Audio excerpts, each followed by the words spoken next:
What's good, everybody? Welcome to the Code From Low podcast. I'm your host, Kobe Cole, and today's episode we're bringing you my NFL Week 5 predictions. But before we get into that, I just want to say thank you to everyone that's been showing mad support, all the subscribers, the followers, and if you haven't, make sure you subscribe, make sure you like, comment, make sure you follow the social media at Code From the Low on Instagram and TikTok to support what I do. But getting into Week 5 predictions. So first, by the time this video come out, the Falcons and the Buccaneers were already played, but my prediction for that game will be the Atlanta Falcons at home beating the Buccaneers. Now, a lot of y'all know I'm not the biggest Falcons fan, especially being based in Atlanta and from Georgia slash Alabama, living in that area. Um, but I am picking the Atlanta Falcons to beat the Tampa Bay Buccaneers. The Falcons have been looking good, beating some significant teams like they beat the Eagles, they beat the Saints, and they have been winning like game-winning drives. And I do think this game will go down to the last second, the last minute. And if it goes down to a game-winning drive by Kirk Cousins or Young Hoku, I do like the Falcons' odds over the Tampa Bay Buccaneers. Tampa Bay Buccaneers, they have been playing bad. Either Baker Mayfield have been showing that he's a great quarterback for the Bucks. Been throwing over 347 yards in that Eagles game. He had 2 touchdowns, outplaying Jalen Hurts. But for the Falcons, I do want to see more of that pass game get intimated. I want to see Drake London. I want to see Raymond McLeod. I want to see um, Darnell Mooney. I want to see Kyle Pitts get more. In that last game, the head coach said that stats are for losers, referring to Kyle Pitts, and not calling Kyle Pitts a loser, but just saying stats are for losers because Kyle Pitts, I think he had maybe one catch and no catches in that second half versus the Saints. And I just want to see Kyle Pitts get into the game more, him getting more catches, get into the end zone. He had a big catch against the Kansas City Chiefs. He had a touchdown against against the first week against the Pittsburgh Steelers. So I do want to see him get more into that pass game. I do want to see Bijan Robinson get more into the run game because that run game will open up the pass game. For the Tampa Bay side, Mike Evans, Chris Godwin, they're playing good. Baker Mayfield playing good. I don't know if if the offense of the Falcons can get going. I don't know if their defense can hang with the Atlanta Falcons. So I do like the Atlanta Falcons offense outplaying the Buccaneers defense. I think that will come down to it. I think who defense will stand up when it needs to be stand up. I do see this being more as a high scoring game with Baker Mayfield and Kirk Cousins on the way they're playing. And I don't know what Kirk Cousins' line is for throwing, but I do like him over because I think Kirk Cousins, once he stays in the pocket and get into that passing game, he does throw for a lot of yards. And I think both of them would throw. I see two passing touchdowns from Kirk and 2 passing touchdowns from Baker Mayfield. I see 2 or more. Like I said, I do think it'd be a high passing game, but I will go with the Atlanta Falcons. We're gonna come back to Sunday night game, Jets versus Vikings. I like the Vikings over the Jets, and which is crazy because once again, forgive me, Sam Darnold, my good sir, you're playing out your mind. And yes, as of right now, you should be in MVP conversations. They're playing great. The Vikings with their last 5 games, beating the Green Bay Packers, the Houston Texans, the San Francisco 49ers, last 4 games, and the New York Giants. The Jets, in my opinion, they're beating teams they're supposed to beat and losing to teams you're supposed to lose to, except for Denver Broncos. I don't see how you lose to Denver Broncos. That should have been more of an impactful game for them, and they should currently be sitting at 3-1, but they're sitting at 2-2. I think once they get the more offensive going and they're in trade talks with Devontae Adams, I think once they can get that going and their offense going, it will be more better win percentage for the New York Jets. But I think they're at the standstill of being more of a mid team instead of being an elite team that we see the Jets being. But that O-line is holding up for Aaron Rodgers. As long as they can keep Aaron Rodgers healthy, it'd be way better for their chances to win big games. Excuse me there. To win big games, but like beating New England, beating the Titans, you can see teams like that they're beating. But the San Francisco 49ers, and that's without Christian McCaffrey, 32-19. I think once they get the offense a little more improved and get Aaron Rodgers, he got the help on offense side, but adding a piece like Devontae Adams would influence a lot, and he has to run the game for it. So I do like the Vikings over the Jets because Sam Darnold, Justin Jefferson, Aaron Jones, 64 carries, 321 yards, 1 touchdown. Justin Jefferson, 20 receptions, 358 yards, 4 touchdowns. Sam Darnold, 73 from 106, 932 yards, 11 touchdowns, 3 interceptions, and he barely turned the ball over at that. That game is our London game. Also, the Vikings will be considered the home team, but once again, it's played in London. But I do like the Minnesota Vikings. That could hit the Jets out, but I do see the Vikings taking a 5-0 start. Going to the AFC North, the first AFC North matchup, we got the Ravens and the Bengals, and it's in Cincinnati. But be honest with y'all, I'm gonna take the Baltimore Ravens. The run game's getting there. The O line is holding up from a run game standpoint. I don't see them still passing the ball as they should. But if Derrick Henry, they can keep feeding Derrick Henry and they can keep going with their run game. I do see them dominating Cincinnati. Cincinnati defense is not there. You're starting to figure out some of the key pieces of that defense. I feel like Jamar Chase and Joe Burrow are still trying to get on the same page. And Lamar Jackson, still got everybody him running. He's throwing for 858, 5 touchdowns, 1 interception, 72 for 108. Derrick Henry, 80 carries, 480, 5 touchdowns, and that's another player that's in the MVP race. Isaiah Likely, he's been a big impact, and I want to see. Mark Andrews had some couple of drop problems the last game. I do want to see him get back into it, but as right now, Isaiah Likely has been a great tight end for them. 13 receptions, 167 yards, one touchdown. I want to see that pass game get more for the Ravens, but we're going strictly off the run, and that's what they need to win that game. I don't see Cincinnati hanging the Ravens. Now, but it's been an AFC North matchup, AFC North rivals. This game is not going to be a blowout, in my opinion. I do think the Bengals will compete with the Ravens, but the Ravens should ultimately win this game. Going to the Colts and the Jaguars, I'm going to take the Indianapolis Colts. The matchup predictor from ESPN has the Colts 49.1 and the Jags 50.5. It's in Jacksonville, Florida. Anthony Richardson is questionable. Jonathan Taylor is also questionable for the Colts. Travis Etienne, he's questionable for the Jaguars. But I still like the Colts because I do believe Anthony Richardson. Let's check on the return date. Jonathan Taylor is actually starting to be ruled out and estimated returns October 13th. But Anthony Richardson is questionable and he should return for that game. Jonathan Taylor will play a key part, but I do think as long as they have a starting quarterback, Anthony Richardson, they can beat a team at Jacksonville. Jacksonville is not terrible. They are 0-4, and people are looking at some of these some of these losses. But if we're being honest, they're losing to teams that we actually see them losing to, and it's not by bad number of margins. Miami, 2017, 3 points. Cleveland, 18-13, 5 points. Buffalo, their big loss, losing by 37 points, and that be 47-10. And Houston, 24-20, and that's a loss. Jacksonville are not losing by big margins to these teams. So I do see them competing, but as long as Anthony Richardson played, and he played like he did against he didn't play that much against us because Joe Flacco came in. If Joe Flacco come in and he plays how he plays, I still see them being Jacksonville. Joe Flacco's just a journeyman right now, and he probably at his age be considered a starting quarterback in a lot of places. But as a backup and getting the job done, especially against like the team like the Jaguars, I do see the Colts winning this game.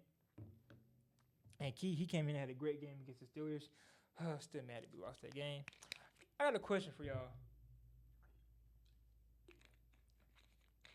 A person asked me, or I was talking to my friend, and they said they would not consider Lamar Jackson their GOAT until Lamar Jackson wins the Super Bowl. And that's for the Ravens. He's a Ravens fan. He said, my Raven GOAT is Joe Flacco until Lamar Jackson wins the Super Bowl. Y'all let me know how y'all feel about that. Who's y'all Raven GOAT? And quarterback talk between Lamar Jackson and Joe Flacco. Who's y'all Raven GOAT quarterback?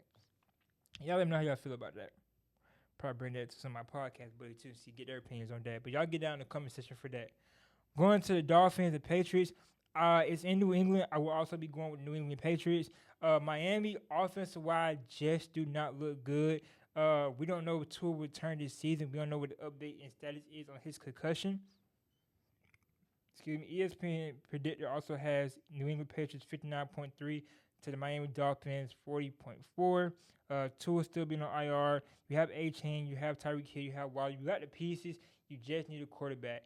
And as of right now, the last game, they struggled very much against the Tennessee Titans, losing 31-12 because they just couldn't get nothing going on offense. The defense hung in there for as long as they could, but offensive-wise, they tried to use Tyreek in the backfield. They tried to quick passes.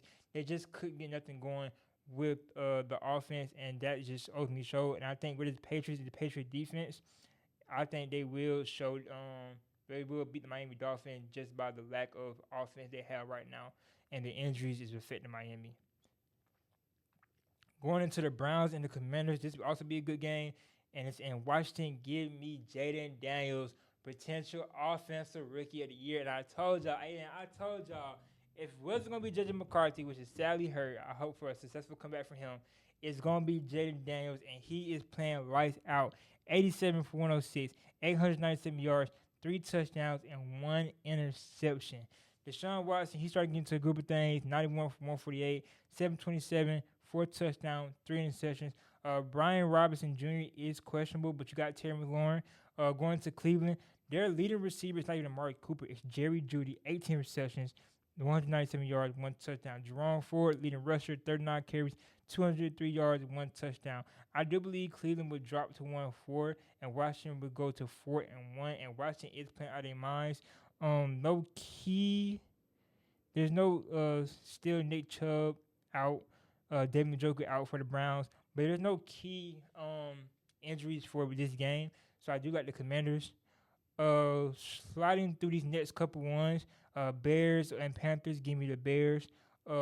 Raiders and Broncos should be a good matchup. That will be in Denver, but I'm gonna go with the Raiders also. 49ers and Cardinals will be a good game. 49ers is I don't like the 49ers DBs. They're a little questionable. I think that's the weakest part of their defense. They still battling a lot of injury offensive wise. I do feel like if it's an upset, this will be one the Cardinals will take over the 49ers. I like how Kyle Murray and Marty Harrison Jr. is looking. But I do think Brock Purdy and the offense can get it done with the piece that they do have, and it's in San Francisco, so give me the 49ers. Giants and Seahawks, give me the Seahawks. Rams and Packers, another great game. Rams still have some major injuries too. That game we played LA, but I like Green Bay Packers also with Jordan Love being back. He wasn't looking too good last game, but I think he will get better and progress. So y'all, that's coming from me. I'm not a big Jordan Love fan, but hey, and that's because like let me say this. I don't hate Jordan Love. I'm not a Jordan Love hater. The thing is, I do feel like for one, he is a little overpaid. Not a little, he's overpaid, and for two, we're giving him too much credit for last year for having half of a good season, and then he's choked in the playoffs. That's all I'm saying. We just got to give credit where credit due. Like, yes, he had a great last half of the season, but he choked in the playoffs and he had a bad first half. That's my whole thing about the situation. But he is a great quarterback. He's a good quarterback, and I do think he will lead Green Bay to a win over the Rams. I lost my thing. Who did I? Bills and Texans. I like the Bills. Texans, they're starting to look better how they should. ESPN matchup predictor got 56.4 to the Bills, 43.2 to the Houston Texans. Joe Mixon will be out this game, but the way Josh Allen, Shakir will also be out this game for the Bills. The way Josh Allen and his team is looking, I do think Josh Allen will outplay C.J. Stroud. The Bills kind of did get exposed against the Ravens last game, but I don't think that played too much of a worry for the Bills. It shake up their confidence. I think they'll go into Houston and take that victory also. And I think C.J. Stroud will have a good game, but just won't. And thing is about Josh Allen, he's not turned the ball over. So I do think he will outplay C.J. Stroud. Now, for our Sunday night game, and I've been waiting on this. Sunday night game. Pittsburgh Steelers versus Dallas Cowboys. They will be played in Pittsburgh. Justin Fields, 77 for 109, 830 yards, 3 touchdowns, 1 interception, and almost led my team back from that comeback to versus the Colts, and probably could have won that game. Was all cool. He showed that he is QB1. Dak Prescott, 96 for 149, 1072, 6 touchdowns, 2 interceptions. Rushing yards, Dowdle, 34 carries, 134 yards. I don't know if I said that right. Najee Harris, 68 carries, 228 yards. And there's a little stuff going on with Najee, but we're not too much worried about that. CeeDee Lamb, 20 receptions, 316, 2 touchdowns. George Pickens, 20 receptions, 284. And we're all in the trade market to get Devontae Adams. Hopefully we can land him to help with George Pickens. And then we have two arguably wide receiver ones. And we can, Devontae Adams will help us in the AFC North. Hey, we get Adams and that offense improved that much. Oh, my God. We're getting out the first round We're probably gonna go to the AFC Championship. I'm just saying now. We're probably going to the AFC Championship. Russell Wilson questionable. Cordell Patterson questionable. Jalen Warren questionable. But all three of those are estimated to return October 6th. Still, Justin Fields will be our starter. Trayvon Diggs is questionable. Ezekiel Elliott is questionable, and Demarcus Lawrence is on IR. Estimated return date for him is November 10th. Estimated return date for Trayvon Diggs and Ezekiel Elliott is October 6th, so they should play that game for Sunday night football. But I'm loving the Pittsburgh Steelers, and there's a comparison going on. See if I can find it real quick. There's a comparison going on with Justin Fields and Patrick Mahomes.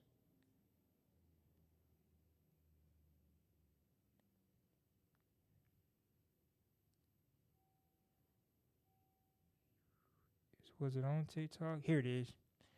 So Patrick Mahomes versus Justin Fields comparison. 965 total yards, Patrick Mahomes. 975 total yards for Justin Fields. 68.6 completion for Patrick Mahomes. 70.6 completions rated for Justin Fields. Total touchdowns 6 for Mahomes. Total touchdowns 6 for Justin Fields. Interceptions 5 for Patrick Mahomes. 1 interception for Justin Fields. Passer rating 89.7 for Mahomes. 98 flat for Justin Fields. I will say this, even though I think the Chiefs will, I said this first. I think the Kansas City Chiefs are beatable. I know last year we said the same thing. We doubted them and everything, and they'll win the Super Bowl. But the reason I was saying this right, Patrick Mahomes was playing great last year. His receivers was not playing great. This year, Patrick Mahomes is playing pretty questionable, not playing the greatest of football right now that we're used from Patrick Mahomes, and it makes that team beatable. Because right now, we all know if Patrick Mahomes go down, the Chiefs go down. Patrick Mahomes right now is the Kansas City Chiefs. So if Justin Fields can outplay, or any quarterback can outplay Patrick Mahomes right now the way he's playing, the Chiefs are very beatable. So I do like how they compared that. I'm not saying Justin Fields is better than Patrick Mahomes. We know Patrick Mahomes is better. But if Patrick Mahomes keep playing how he playing, the Chiefs are very beatable. And our Monday night game. Oh, if I didn't say it, I got pictures too. You already know how I feel. In our Monday night game, we have the Kansas City Chiefs versus New Orleans Saints in Kansas City. Easy enough to say. The Saints have been playing great. They're now 2-2, taking their losses against the Falcons and against Philly. Two great teams take losses to, especially Falcons right now. Right now, they run it NFC South. Shout out to Quarters Reporter, Lauren Porter. They run it NFC South. But, and that's crazy to say. That's crazy. Like, as much as I really don't care for the Falcons like that, like, I love the Falcons players. I'm just scarred from when they blew that Super Bowl against the New England Patriots. But, like, truth be told, I kind of like the Falcons. I like the players. Like, I like Kirk. I like Kyle Pitts. I like Drake London. I like Ray McLeod. I like their defense. AJ Terrell is an overall great person on the field and off the field. I got to do a panel with him, and he's just overall just a cool vibe. Shout out to his brother in Clemson.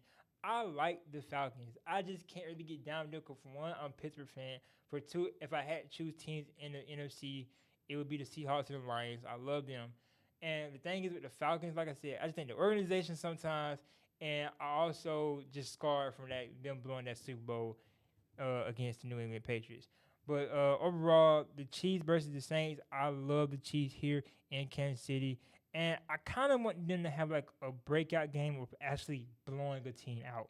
Like 17-10 with the Chargers, 22-17 against the Falcons, Cincinnati 26-25, Baltimore 27-20. The Saints are not trash to get blown out, but I want to like look at the Chiefs and be like, there go the Chiefs we're used to seeing. And I feel like with these past couple of games, especially with the Falcons and the Chargers, we just have not seen that.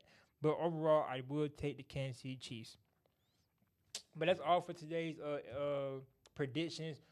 Go ahead, get in the comments and let me know what y'all think. Make sure you like, comment, and subscribe. Hey, if y'all want to reach out, everyone talk about sports, just hit me in my DMs at Cole from the Low, and I appreciate y'all.